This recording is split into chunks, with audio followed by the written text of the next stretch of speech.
Alors je vais faire ma petite vidéo traditionnelle pour Noël. J'aime faire cette vidéo tous les ans parce que c'est vrai que Noël est une fête que j'aime beaucoup, qui me tient beaucoup à cœur. C'est peut-être aussi, ça fait partie aussi de mon travail dans la mesure où c'est souvent aujourd'hui assimilé à une fête familiale, même si à la base c'était pas forcément une fête familiale, mais en tout cas voilà, c'est aujourd'hui le sens qu'on en a donné.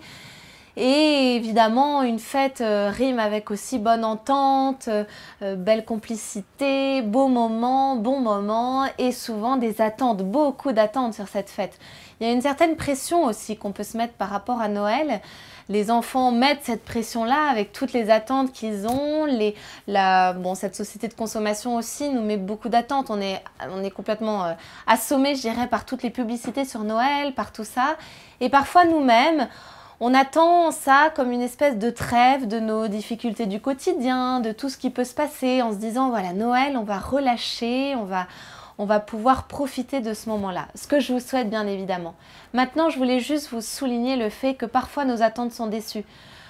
Ce qui dit fête familiale rime aussi avec des retrouvailles de la famille, des moments en famille, de la fatigue, parfois de l'énervement, parfois une question d'organisation, gérer des rythmes différents avec des personnes avec qui on est peut-être moins habitué à être. Bref, voilà, tout ça, tous ces petits facteurs font que parfois le résultat de cette fête de Noël n'est pas aussi réussi que ce qu'on aurait souhaité. Alors je voulais vous dire de ne pas trop vous mettre de pression. Le but n'est pas que ce soit parfait. Je dirais que Noël, même si on n'a pas les cadeaux qu'on avait imaginés, le budget qu'on voulait mettre pour nos enfants par exemple, même si on n'a pas la plus belle décoration, le plus beau sapin, tout ça, peu importe. Je crois que vraiment, d'ailleurs les enfants sont sensibles à ça, mais nous aussi en tant qu'adultes, essayons tout simplement de faire en sorte que ces relations humaines se passent bien.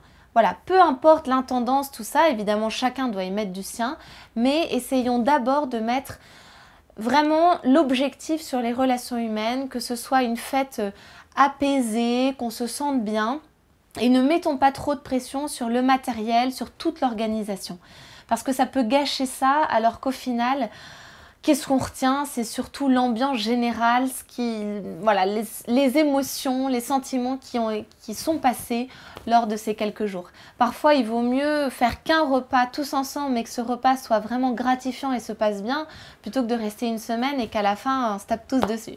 Donc voilà, donc vraiment, je voulais vous dire, ne vous mettez pas de pression, profitez de cette petite trêve et objectif, relation humaine sereine, gratifiante et surtout, beaucoup de chaleur émotionnelle.